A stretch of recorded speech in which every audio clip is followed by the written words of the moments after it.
प्रिय मित्रों, नमस्कार। मैं डॉक्टर अशोक शास्त्री अन्य वीडियो की भांति आग्रह करने पर एक नया वीडियो आपके सामने लेकर आया हूं, जिसका विषय है पक्षियों से संबंधित।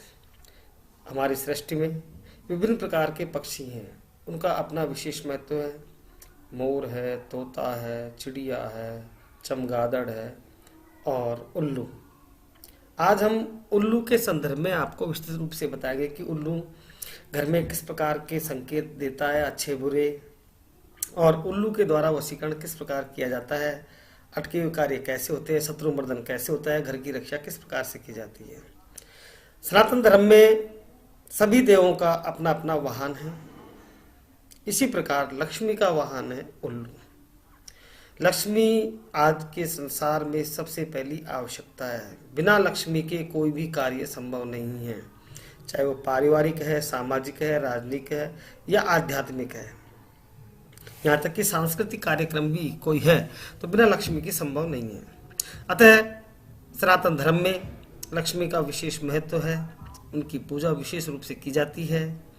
और जब कार्तिक मास के कृष्ण पक्ष की अमावस्या को दीपावली आती है, उस समय यह प्रयोग किया जाए तो और भी अति श्रेष्ठ रहता है। लक्ष्मी दीपावली में जब मनाई जाती है, उस समय भी उल्लू की पूजा होती है, क्योंकि उनका वह वाहन है। कहीं कहीं उल्लू को शुभ और कहीं अशुभ माना जाता है। कुछ बातें हैं जो मैं आपको बता रहा हूँ, उनको आप प्रारंभ से और अंत तक सुनिए, जीवन में बहुत ही काम आने वाली हैं। देखिए, उल्लू यदि व्यक्ति से नजर मिलाता है, यानी उल्लू से व्यक्ति की नजर मिलती है, तो उसको दौलत का सुख मिलेगा। और यदि उल्लू को रोगी के ऊपर सात में उसार करके और चौराहे पर छोड़ दिया जाता है, तो उसके उस बीमारी से आराम मिलेगा। यदि घर में ऊपर आकर बैठता है उल्लू, बार बार भगाने के बाद भी दोबारा आकर बैठता है, तो समझ लीजिए घर पर कोई न कोई भारी कष्ट आने वाला है, या किसी की अकाल मृत्यु का भी संकेत देता है।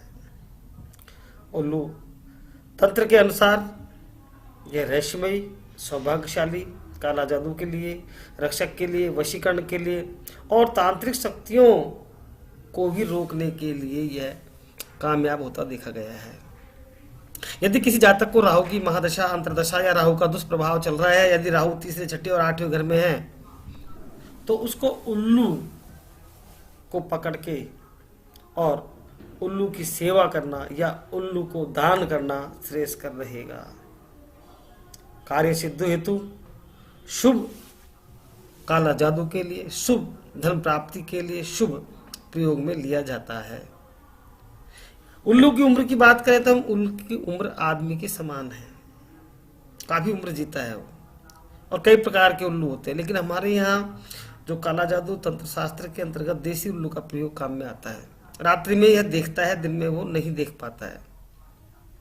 यदि उल्लू को सिद्ध करना है तो उसके पंख हैं, उनको सिद्ध करो, जिससे वशीकरण भी होता है, व्यापार वृद्धि भी होती है, शत्रु उच्चाटन भी होता है। यानी आप अपामार्ग की जड़ और उल्लू का मांस यदि आप प्रयोग में लाते हैं, तो 41 दिन दीपक जला करके पूर्व अभिमुख होकर के, और आप यदि लक्ष्मी का मंत्र या किसी भी मंत्र से आप प्रयोग करें, लेकिन ग्रहण होना जरूरी है, या लक्ष्मी का दिन हो, दीपावली हो, ग्रहण हो या 41 दिन नित्य हो, शुद्ध होकर के और श्री सूक्त का पाठ करते हुए अपने आगे कूटकर उल्लू का जो भी चूरा है उसको रखें और नैवेद्य से भोग लगाएं, खीर लें, कनेर की डाल लें और हवन सामग्री लेकर के, और 108 आहुति यदि देते हैं ग्रहण के दिन, तो स्वतः ही उल्लू का मंत्र सिद्ध हो जाएगा। वो जो अभिमंत्रित जो उल्लू का मांस है अपामार्ग की जड़ सहित, वह जिस जातक को दिया जाएगा वह वशीकरण हो जाएगा, अर्थात वो उनकी बात को मानने लग जाएगा। यदि कोई गलत कार्य कर रहा है तो वह व्यक्ति गलत कार्य नहीं करके और बात मानना शुरू कर देगा। जैसे गृहिणियों के लिए काफ़ी समस्या का विषय है। कईयों के पति हैं जो गलत रास्ते पे हैं, मदिरालय आदि का सेवन करते हैं वहाँ जा करके, तथा अन्य प्रकार की विकृतियों से ओतप्रोत हैं, उनके लिए यह प्रयोग कामयाब हो सकता है। दूसरी बात है, अगर 7 पंख तकिए के नीचे रख करके और जातक का नाम लेकर के और 7 दिन रखे तो वह जातक धीरे धीरे बात को मानने लगेगा और घर में शांति हो जाएगी। इसका नींबू, केसर और उल्लू के पंख यदि अमावस्या को एक साथ रखे जाएं और उनको शुद्ध करके काले कपड़े में काजल, धूप और काली धूप, दीपक ये रखें और बोलें ओम नमो लक्ष्मी वाहनाय उल्लू पंखाय मनो मनोज काम पूर्ण कुरु कुरु श्रीम श्रीहिम फट स्वाहा, इसका प्रयोग करें और पूर्णिमा को यह मंत्र 16 बार नित्य बोलें, जिससे उनके अटके हुए कार्य सिद्ध हो जाएंगे। फिर ओम जन्म जन्म मोहिनी कामाख्या देवी श्रीम फट स्वाहा, इसको बोल करके आप नाखूनों का वशीकरण कर सकते हो। यदि कोई व्यक्ति है किसी के प्रति समर्पित है, वो उसकी बात को नहीं मान रहा है, तो आप इस प्रयोग को करने से वो अपनी बात को मानने लग जाएंगे। लेकिन बात नैतिक होगी, जो अनैतिक नहीं, जो वाजिब होगी और जो अच्छे कार्य के लिए होगी, उसके लिए यह प्रयोग करना सार्थक सिद्ध होगा। इसके बाद में आप नाखून ले लीजिए, नाखूनों को, सिंदूर को, केसर को, यदि हो सके जातक के बाल भी ले लें, धूल को, धूल किसकी, उल्लू की, इकट्ठी करके जो उसकी राख है कांच की बोतल में डालें, दीपक जलावें, 108 बार मंत्र का जाप करें और 1 सप्ताह लगातार करें। फिर उसका पानी का उसको छींटा दे दें या उसका पानी उसके खाने में डालें, तो वह जातक है जो अनुचित मार्ग छोड़ करके और उनकी जो माननीय बात है उसको मानना प्रारंभ कर देगा और शांति हो जाएगी। कई जगह उल्लू का प्रयोग है, उच्चाटन के लिए भी देखा गया है, वशीकरण, उच्चाटन और राज के लिए भी है। उल्लू का तिलक लगाया जाए तो राजनीतिक योग में प्रबल कामयाब होते देखा गया है। साथ में केसर डालना पड़ेगा। इसके अलावा कई प्रकार की औषधियों में भी काम करता है।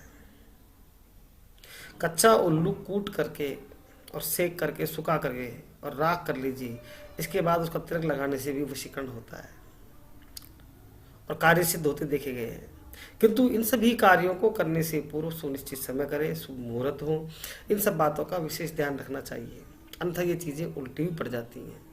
जो विद्वान या समझदार व्यक्ति हो उसी व्यक्ति को उसके अनुरूप करना चाहिए। आम आदमी इन कार्यों में सफल नहीं हो पाता है, अतः हर चीज को देख करके करना आपके लिए समीचीन होगा और श्रेयस्कर भी रहेगा। अतः मेरा आपसे आग्रह है कि आप लक्ष्मी जी की यदि पूजा कर रहे हैं या लक्ष्मी जी के उपासक हैं, ये भी एक 10 महामायाओं में से एक महामाया है, तो लक्ष्मी को आप साधारण रूप में नहीं लें, बहुत गंभीरता से इनका उपाय करें और आपको लाभ मिलेगा। इतना भी नहीं हो पाता है तो आप सादा कूट करके भी यदि दे रहे हैं और अभिमंत्रित कर रहे हैं इन मंत्रों के द्वारा, तो भी प्रभाव देखने को मिलेगा। वो 41 दिन बाद उसमें गूगल लोबान धूप दे करके आगे रखिए और फिर आप 41 दिन तक आप इन मंत्रों का प्रयोग कीजिए, स्वतः ही आराम से भी हो जाएगा। किंतु कुछ लोग सटीक काम करना चाह रहे हैं, उसके लिए विधि विधान आवश्यक है, अन्यथा वो फिर विपरीत असर भी डाल सकता है। अतः मेरा आपसे कहना है, अगर आप कोई भी प्रयोग करें उसको सोच समझकर ठंडे दिमाग से करें, अच्छे कार्य के लिए करें। अनुचित कार्य के लिए करेंगे तो हो सकता है आपको उसके विपरीत परिणाम मिले। ऐसा प्रयोग कभी नहीं करना है आपको। नमस्कार।